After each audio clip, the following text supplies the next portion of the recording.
অযোধ্যায় ফিরে আসেন। সমগ্র রাজ্য আনন্দ ও উৎসবে ভরে ওঠে।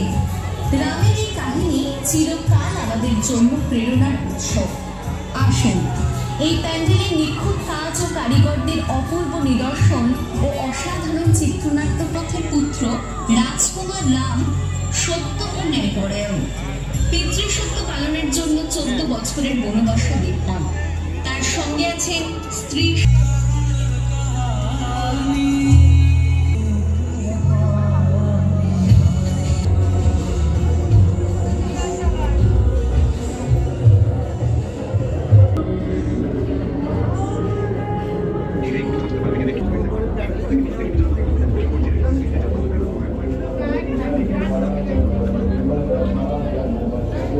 Thank you.